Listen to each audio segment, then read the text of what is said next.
Hello, and thank you for your interest in learning how to effectively participate as a healthcare provider in a telestroke encounter. Stroke remains the number one cause of disability in the United States, and our ability to provide time-sensitive treatments depends upon you as part of the healthcare team. In this video, you'll learn the different components of the National Institute of Health Stroke Scale and the directions for facilitating this exam for the remote physician.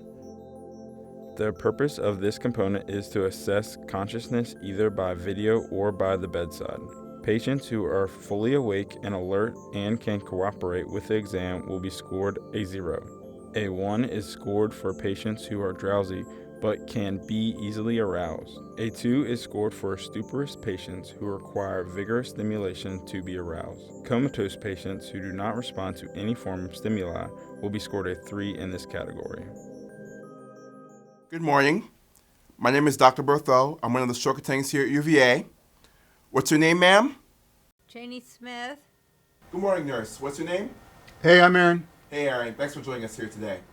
Now I'm going to do an exam on you to see whether or not you're having a stroke. Okay. This component requires the examiner to ask for a patient's age and current month. One should only score the first attempt in this category. Comatose patients will be scored a 2 as they are unable to participate in this part of the exam. Patients who are aphasic and cannot comprehend the questions themselves will be scored a 1. Patients who are intubated or those with severe dysarthria will also be given a score of 1. Can you tell me your age? 62. What month is it right now? April. This component of the exam requires the examiner to give 2 simple commands. This typically consists of asking the patient to squeeze their own hand and close their eyes. The examiner can substitute another one-step command in place of the hand grip. If there is a nurse or another licensed independent provider by the bedside during the telestroke encounter, he or she can pantomime the commands in front of the patient. Comatose patients will be scored a 2 in this category. Can you make a fist with your left hand for me? Okay, relax. Best gaze. This exam component is where the examiner assesses the patient's ability to perform extraocular movements. This is done via telestroke by having the patient follow your finger in the horizontal and vertical directions, or by having the patient move their eyes into those positions. Patients will have a tendency to move both their head and eyes simultaneously. Thus, it is important to have the patient keep their head still and only move their eyes. There are cases where the examiner and bedside LIPs may have to be creative with this category for globally aphasic patients. Tilting the head side to side is another way extraocular movements can be assessed and scored. If a patient presents with a gaze preference and this is overcome after turning his or her head from side to side, then this is scored a 1, as opposed to a 2 for sustained left or right gaze palsy. If the patient presents with isolated cranial nerve 3, 4, or 6 palsy, then the deficit is given a score of 1. Okay, close your eyes. Open your eyes. Okay, keeping your head straight. And move your eyes only. Look towards the left side of the room. Okay, look to the right. Look straight up towards the ceiling. Look down towards your feet. Visual fields. This component of the exam evaluates the patient's ability to identify visual stimuli within their visual fields. This can be challenging to perform during a telestroke encounter as this involves testing each visual quadrant of the patient's eyes. The examiner can perform finger confrontation and counting behind the eyes, or the LIP can perform the same test by the bedside if they have enough experience. One of the challenges in doing this behind the video camera is ensuring that the patient does not move their eyes to the side. This can confound the exam as the intact visual field will interpret the visual stimulus being presented. Visual threat can be done for aphasic patients who cannot comprehend this portion of the exam. This is normally done by the LIP at the bedside during the telestroke encounter. Patients are only given a score of 1 if they have visual field loss in one quadrant. A 2 is scored for visual field loss in half of the visual field. If this patient is legally blind, then this category is scored a 3 by default. Patients who have an underlying ocular disease, such as glaucoma or cataracts, and one eye is untestable, then the examiner only scores the eye that is intact. Visual extinction can be performed in this category and the score can be used for item 11. Okay, Mrs. Smith, now we're going to test the visual fields of your eyes. So if you would, go ahead and cover one eye with one hand, and then I'll need the nurse to assist me with this. So nurse, what you'll do is you'll go ahead and raise your hands up like so, as Mrs. Smith covers one eye with one hand, and do confrontational visual field testing by presenting one finger on each hand. So, for example, Okay. 2, 1, 4, 2. okay? Facial palsy. This component of the exam assesses facial strength and is usually easy to perform. The examiner asks the patient to smile and close her eyes as tightly as he or she can. If the patient has a flattened nasolabial fold, this is given a score of 1. If the patient has a more prominent lower facial droop, then this is scored a 2. If the patient has both an upper and lower facial palsy on testing, then this is scored a 3. Look straight at me. Okay, good. Can you give me a big smile? Okay, close your eyes tight like you got soap in them. Good, relax. Okay. Motor left arm, motor right arm. This component of the exam assesses motor strength and drift in the arms. This is usually performed when the patient is lying supine in the bed, but may sometimes be done if the patient is seated in a chair. The examiner must ensure that the patient raises both of his or her arms with the palms facing down, unless they are plegic, at a 45-degree angle.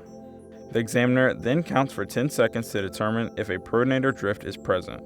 Please keep in mind that noxious stimulation should not be used to display limb movement or score this category. If there is no movement of the limb, then this is scored a 4. If some movement is present but the patient cannot raise the limb off of the bed, then this is scored a 3. If the patient holds the limb above the bed but a pronator drift is present without touching the bed, then this is scored a 1. Okay, can you hold your arms out in front of you? Okay, you're going to hold them out there. You're going to keep them up there for 10 seconds. 9, 8, 7, 6, 5, 4, 3, 2, 1. Okay, good. Relax. Motor left leg, motor right leg. This component of the exam assesses motor strength and drift in the legs. This is normally performed with the patient lying in the bed in the supine position. The examiner should examine one leg at a time and have the patient hold the limb above the bed for 5 seconds. As was previously stated, noxious stimulation should not be used to display limb movement or score this category. If there is no movement of the limb, then this is scored a 4. If some movement is present but the patient cannot raise the limb off of the bed, then this is scored a 3. If the patient is able to lift the limb and hold it above the bed but it touches the bed before 10 seconds, then this is scored a 2. If the patient holds the limb above the bed but a pronator drift is present without touching the bed, then this is scored a 1. Can you raise your left leg off the bed for me? Hold it out straight in front of you. We're going to hold it up there for 5 seconds. 4, 3, 2, 1. Okay, good. Relax. Same thing with the right leg. Hold it out straight in front of you. 5 seconds. 4, 3, 2, 1. Okay, great. Limb ataxia. This component of the exam assesses ataxia of the limbs. The 2 tests that the examiner performs in this category are the finger nose to finger exam in the arms and the heel to shin exam in the legs. This portion of the exam will require assistance from nursing when this is performed via telestroke. Ataxia that is present in one limb is scored a 1, and a 2 if it is present in both limbs. Patients who cannot comprehend the test or have a paretic limb cannot participate in this portion of the exam. Be aware of patients with a visual field cut who should have this done using their intact visual field. So what I want you to do, Mrs. Smith, is take your right pointing finger and touch his finger. So touch his finger with your finger. Okay. Now go back and touch your nose. Okay. One more time. Okay, good. Okay, relax. Same thing with your left hand. So with your left pointing finger, touch his finger. Come back out. Same thing. Okay, good. Relax. Okay, with your left heel, run it up and down the front of your left shin in a straight line. Up and down. Okay, good. Relax. Same thing with the left heel. Right up and down the front of your right shin. In a straight line. Okay, good. Relax. Sensory. This component of the exam is used to determine loss to sensation in the body. The best way to approach this component of the exam is to test face, arm, not hands, and leg, and to apply a large stimulus, touch or painful depending on the scenario, to each portion of the body. This requires a bed LIP to perform assistance during a telestroke encounter. A painful stimulus can be applied to the patient if he or she is stuporous or comatose to compare responses on each side. For the majority of patients, light touch is acceptable. Decreased sensation on one side of the body or lack of withdrawal to a painful stimulus is given a score of 1. A 2 is scored for comatose patients or those with complete bilateral sensation loss despite physical stimuli. This is an uncommon score provided only to those who are in a deep coma. So now we're going to test sensory function. So Aaron's going to touch one side of your body, then another side of your body, and then tell him which side he's touching. Left, right, left, right, both, Does it feel the same or different? same. Okay, good. Best language. This component of the exam tests the patient's language ability using the aphasia cards with the pictures and sentences. The examiner will have the LIP by the bedside present the cards to the patient. There are 3 cards used to test aphasia that include the picture of the kitchen, random objects, and sentences. In certain cases, the examiner can allow the LIP by the bedside to use other objects to test naming by placing them in their hand if a visual field cut is present. If a patient can tell you their entire history without any errors, then they can be scored a 0. Patients who make mild errors with language are scored a 1. Those who make more significant errors and or have a distinct type of aphasia, such as Broca's or Wernicke's aphasia, are scored a 2. Comatose patients are scored a 3 in this category. Do we have the aphasia cards? Okay, Mrs. Smith, I want you to describe what's going on in this picture for me here. Lady washing dishes at the sink, sink overflowing, kids being naughty, stealing cookies from the cookie jar, boy falling off of stool. Can you identify the objects in this picture for me? Glove, key, cactus, chair, feather, hammock. Okay, good. And can you read the sentences for me? You know how, down to earth, I got home from work, near the table in the dining room. They heard him speak on the radio last night. Dysarthria. This component of the exam assesses the patient's ability to articulate speech. This involves the LIP at the bedside using the card with the individual words listed. This portion of the exam is grading the degree of speech intelligibility and clarity.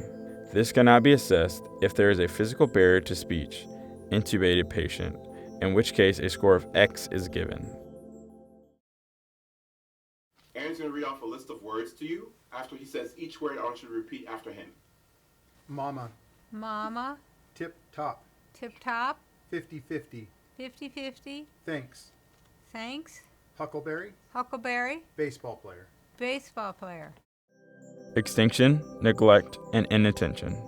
This component of the exam assesses the patient's ability to pay attention to their environment. The patient should close her eyes as the LIP by the bedside tests this function. That person needs to be sure to touch both limbs simultaneously when testing for sensory extinction, which is a component of sensory neglect. If the patient neglects one side of their body, this is scored a 1. Patients who are comatose are scored a 2 in this category. Okay, great. Okay, Mrs. Smith, I want you to close your eyes. Aaron's going to touch one side of her body, then another side, and then both sides, and just tell him which side he's touching. Okay. Left, right, both, left, both, right, both. Okay. All right, Mrs. Smith. Thank you very much for your time, okay? Okay, thank you, All doctor. right. Thanks, everyone. Do's and don'ts. There are several things to keep in mind when performing the various components of the NIH stroke scale. Always Take your time with the assessment and try not to rush through the assessment. Do not tell the patient why they are being specifically tested. Score only what you see and record each value. Do not try to memorize. Try not to demonstrate the physical components to the patient or coach them. Pantomiming is allowed for the 1C category. Do not go back and change your scores once you are done with the assessment. The exception to this is if the patient has a significant neurological change in comparison to their initial symptoms.